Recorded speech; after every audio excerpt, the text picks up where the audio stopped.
So let's start off by talking about food. What's your favorite food? I really love Asian food because I live in England, so it's harder to get Asian food around. But I like spicy, flavorful, and like just generally savory food. Do you cook a lot at home?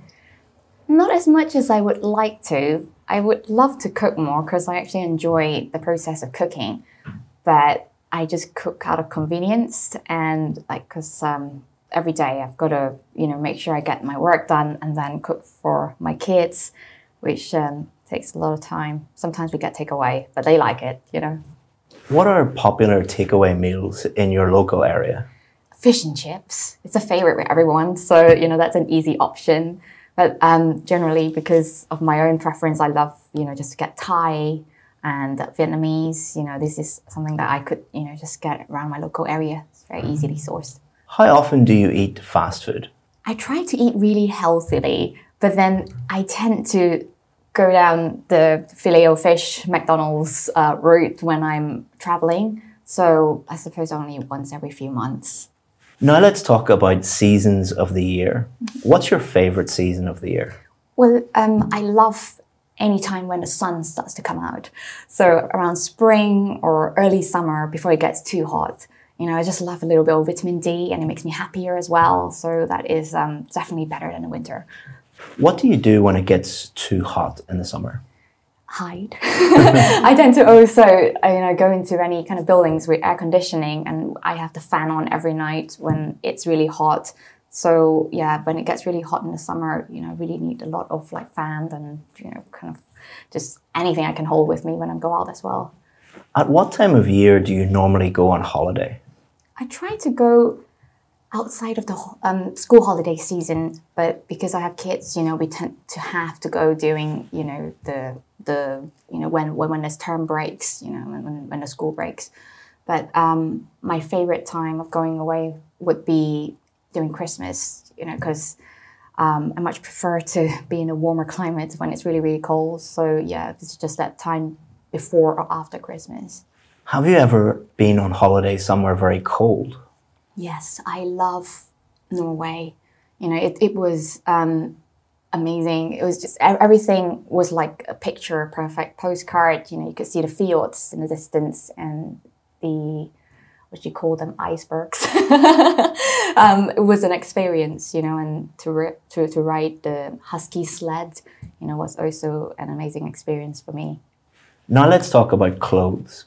Where do you buy most of your clothes? I would like to do clothes shopping in the shop, but the reality is most of us do it online now. And I get my clothes from Zara and ASOS because I just love the hip and trendy, but also timeless look. How often do you buy clothes for yourself? I buy it more often than I should because I use online shopping and clothes shopping as a form of, like dopamine hit for me. So it's and for me, I love to express myself through my clothes. So because of that, then I need to find different clothes for different occasions. And so very often. Have you always had the same taste in clothes? No, I have not. Because I see myself as different identities throughout my life, before I became a mom, during, and then also after when work became something that I could express myself, through. So yeah, I've had different fashion tastes, throughout the ages. Now let's talk about social media. Which social media sites do you use? I use Instagram and LinkedIn because I feel like I run a business and that's where my target audience are. I built a community through Instagram, and then on LinkedIn it's where I work on my business-to-business leads. How much time do you spend on social media? Way too much. I shouldn't be spending so much time, but I find that it is once you visit, social media and you post something, it's also about engaging with people to ensure that you build relationships.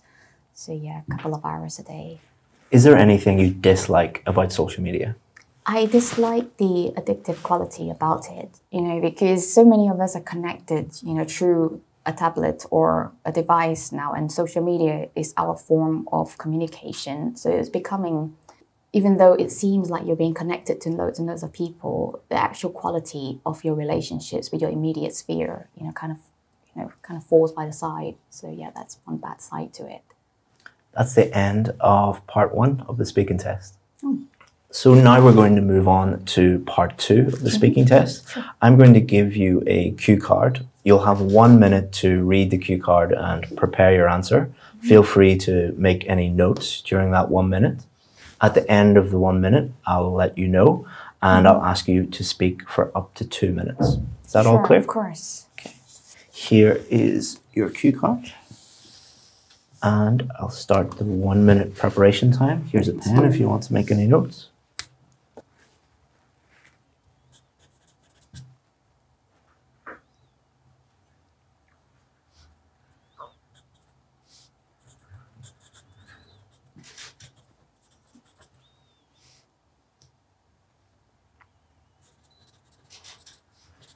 So please speak for up to 2 minutes on this topic, please. Okay, so a job that I really enjoyed is being a speaker and a storyteller. And I love doing this job now because when I was growing up, I love writing little stories and just connecting with people and having conversations. But I never thought that I could become a speaker one day. I started my career, in STEM, and then ventured through 16 different industries because I didn't really know where in the world of work I fitted into.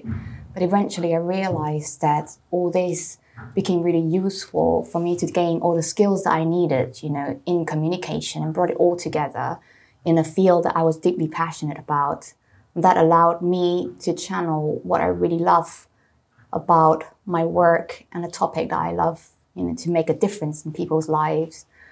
Being a speaker is the perfect place to do this because you could influence people's thoughts and inspire positivity in people's lives, which is something that you could do in other places, but the impact is so much more immediate and you are affecting people in such a big way and affecting a bigger audience as well whilst you're doing it. And this is something that I'm very lucky to be able to do now. And I don't take it for granted and know that the journey for me to get here has been really long. But I'm deeply grateful for being given this opportunity.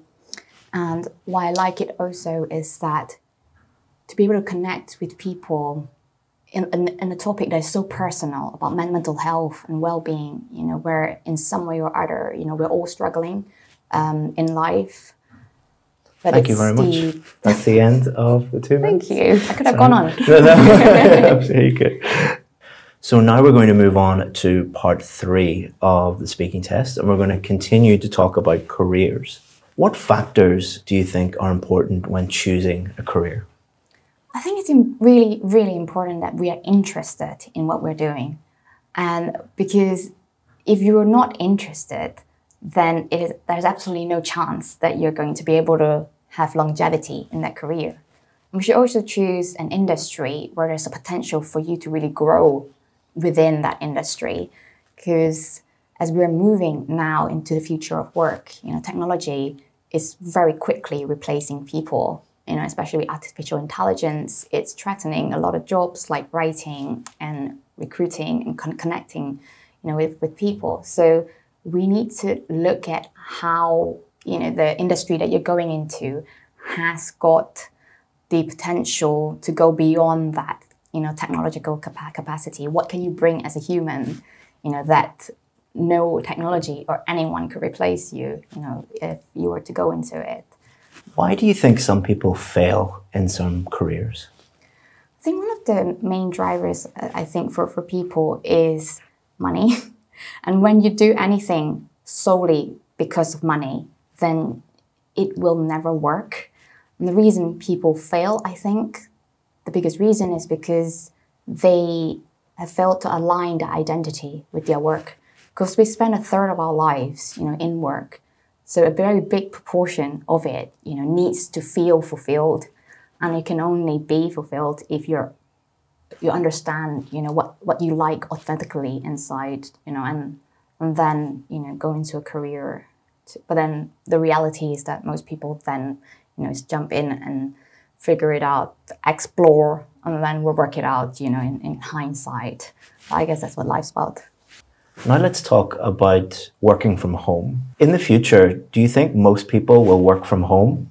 I think it definitely seems that way anyway. After the pandemic, hybrid working is becoming more common, and a lot of organizations are offering fully remote working now, which a lot of people like. But there are also people who like human interactions, who like connections, people who live by themselves or, just need some accountability. So being amongst people could be a good thing.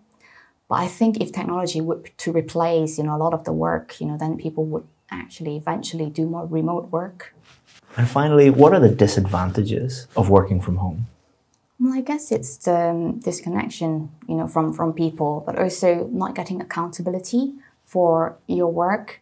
Because I think working from home requires us to have a sense of agency, and some level of organization, which some people might not have.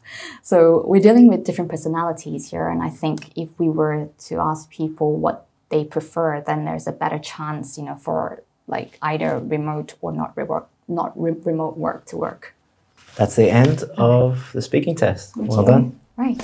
I hope you enjoyed that Band 9 performance. What you should do now is watch one of these videos. If you want to compare Band 9 with a Band 8 performance, click on this video. Or if you want to know why that was Band 9 and exactly what you can do to improve to the score that you need, click on this video where I'll explain the key differences between lower bands and higher bands.